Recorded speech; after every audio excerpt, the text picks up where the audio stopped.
Fala aí, galera da literatura irreverente. Olha só, na questão de Palmas, homens públicos argentinos e brasileiros tiveram a sabedoria de recorrer à diplomacia e não às armas, né, para resolver as discórdias. Um deles, o famosíssimo Barão do Rio Branco, resumiu da seguinte maneira: é melhor transigir do que ir à guerra, pois o recurso à guerra é sempre desgraçado.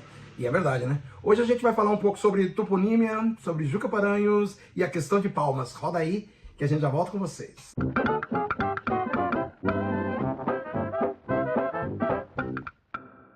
Bom, galera, toponímia é um vocábulo que vem do grego, tá? Topo significa lugar e nímia significa nome, significando, portanto, o nome dos lugares, né? É a divisão da onomástica que estuda nomes geográficos ou topônimos, ou seja, nomes próprios de lugares, da sua origem e evolução.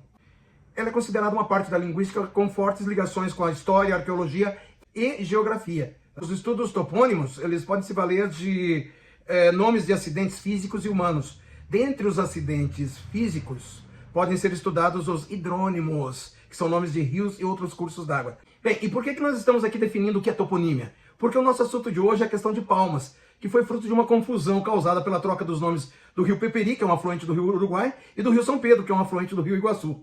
Segue aí o raciocínio. A questão de Palmas, ela foi um contencioso territorial entre Brasil e Argentina do final do século XIX, tá? E era referente a uma área de mais de 30 mil quilômetros quadrados, uma área considerável, né? Aqui no sudoeste brasileiro, entre os rios Chopin, que é afluente do rio Iguaçu, e o rio Chapecó, que é um afluente do rio Uruguai, e que hoje abrange partes do Paraná e Santa Catarina. Acontece que, segundo o governo argentino, os rios Chopin e Chapecó seriam os rios Peperi e São Pedro. Tá entendendo a questão da toponímia e a questão da confusão? Por que a Argentina queria esse bico aqui do Paraná e de Santa Catarina? Bem, continuando, a Argentina ela reivindicava a região baseando-se no Tratado de Madrid, que era de 1750. Mas a disputa foi intensificada porque essa alegação desrespeitava os tratados anteriores e a ocupação brasileira já estava consolidada aqui. Aliás, galera, isso foi uma coisa que se estendeu por muito tempo. A disputa ela se iniciou no ano de 1880 e ela só foi resolvida no ano de 1895 através da arbitragem do presidente dos Estados Unidos, o Grover Cleveland, que decidiu a favor do Brasil, mantendo as fronteiras existentes nos tratados do século XVI, ou seja, bem anterior ao Tratado de Madrid, né? E a participação do Juca Paranhos, muitíssimo mais conhecido como Barão do Rio Branco, teve um viés bastante curioso. Ele sempre foi um grande amigo do imperador Dom Pedro II, e ele vivia e trabalhava confortavelmente em Paris, quase como um exilado, né? E ele nutria também uma grande antipatia pelo despótico e golpista Marechal Floriano, e ele foi sondado como a única pessoa capaz de resolver esse imbróglio da questão de Palmas. E ele naturalmente tentou declinar o convite, mas foi persuadido por um assessor dele que disse o seguinte: olha, ô Juca, esse é aquele tipo de caso que você só pode recusar se apresentar um atestado de óbito. E obviamente, então, ele sabia disso. E ele, então, resolveu aceitar, né, o convite.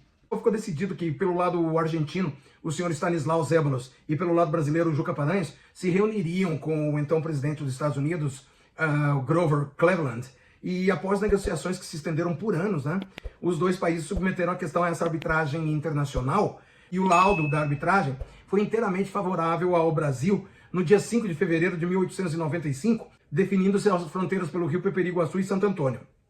Bem, a galera tá curtindo, tá deixando o joinha, tá compartilhando, então vamos finalizar o vídeo de hoje, tá?